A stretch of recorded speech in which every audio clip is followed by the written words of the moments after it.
በተለያዩ ወረዳዎች በተለይ በኢታንግ በአቦልና በበላሬ ከህዳር 30 ቀን 2018 ዓ.ም ጀምሮ የተቀሰቀሰው ግጭት ተባብሶ የበርካታ ንጹሃን ህይወት እያለፈ ይገኛል። ይፋዊ ያልሆኑ መረጃዎች እንደሚያመለክቱት የሟቾች ቁጥር በመቶዎች ይቆጠራሉ። ከስፍራው የሚወጡ አሳሳቢ መረጃዎች እንደሚያመለክቱት በአንድ ወረዳ ብቻ በሁለት ቀናት ውስጥ በርካታ ሰዎች የተገደሉ ሲሆን የሟቾች አሃዝ በየቀኑ እየጨመረ ይገኛል። መንገዶች በመዘጋታቸው ምክንያት ቁስለኞች ወደ ሆስፒታል መሄድ አልቻሉም። ሆስፒታሎችም የመድኃኒትና የባለሙያ እጥረት እያጋጠማቸው በመሆኑ በጥይት የተመቱ ሰዎች አስፈላጊውን ሕክምና ሳያገኙ እየሞቱ ነው ተብሏል። በፖሊስ አዛዡ ግድያ የተነሳው ግጭት በሁለት ተሽከርካሪዎች ላይ በተከፈተ ተኩስ የተባባሰ ሲሆን አሁን ደግሞ ወደ እርስ በርስ ግጭት ማምራቱ ተገልጿል። የክልሉ ባለስልጣናት የሟቾችን ቁጥር ለማሳነስ ቢሞክሩም ነዋሪዎችና የጤና ባለሙያዎች ግን የሟቾች ቁጥር እጅግ ከፍተኛ እንደሆነ እየተናገሩ ናቸው። እስካሁን ጥቃቱን ለማስቆም የተደረገው ጥረትም ውጤታማ አልሆነም ተብሏል። ቤት ንብረታቸው በታጣቂዎች ቢዘረፍም ሕይወታቸውን ለማትረፍ ከአጎራባች ወረዳዎች ፈልሰው ወደ ጋምቤላ ከተማ የፈለሱ በሺህ የሚቆጠሩ ነዋሪዎች አሁንም የድረሱልን ጥሪ እያሰሙ ናቸው። ይህ በእንዲህ እንዳለ በጋምቤላ ክልል ባለፈው 2 ሳምንት በተለያዩ አካባቢዎች በተፈጠረ ግጭትና የጸጥታ መደፍረስ ምክንያት የሰዎች ሕይወት መጥፋቱንና የአካል ጉዳት መድረሱን የኢትዮጵያ ሰብአዊ መብቶች ኮሚሽን ኢሰመኮ አስታውቋል።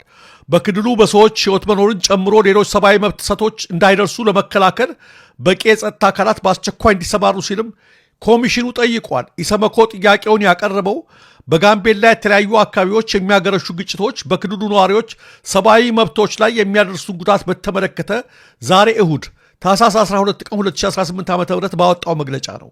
ኮሚሽኑ በዚሁ መግለጫው በክልሉ ውስጥ ባሉት ኢታንግ ልዩ ወረዳ፣ በጋምቤላ ወረዳና በጋምቤላ ከተማ ከህዳር 28 ጀምሮ የተፈጠሩ ግጭቶችን እየተከታተለ እንደሚገኝ ገልጸዋል። የጋምቤላ ከተማ ዋና ፖሊስ አዛዥ የነበሩት ኢንስፔክተር ኡሙድ ጅኑን መገደል ተከትሎ በጋምቤላ ከተማና በአካባቢው ባሉት ወረዳዎችና ቀበሌዎች ግጭት ተፈጥሮ እንደነበር ኢሰመኮ በመግለጫው ጠቅሷል። የጋምቤላ ከተማ ፖሊስ አዛዥ ባለፈው ማክሰኞ ታህሳስ 7 ቀን 2018 ዓ.ም ከተገደሉ በኋላ በከተማይቱ ለቀናት የቆየው የተኩስ ልውውጥ አሁንም ቀጥሎ ይገኛል። ሆኖም ኮሚሽኑ ባለፉት ቀናት በነበሩ ግጭቶች ምን ያህል ሰዎች እንደሞቱና እንደተጎዱ በመግለጫው ከመዘርዘር ተቆጥቧል። በኩል የጋምቤላ ህዝብ ጸረ አገዛዝ ትግሉን ጀምሯል ሲል አንድነት ለጋምቤላ የትጥቅ ትግልና ጥበቃ ንቅናቄ የተሰኘ ድርጅት አስታውቋል። ንቅናቄው ባወጣው መግለጫ ድርጅቱ በሀገር ውስጥና ውጭ ሀገር በሚገኙ የጋምቤላ ተወላጆች የተመሰረተ የትግል ድርጅት መሆኑን አስታውቋል።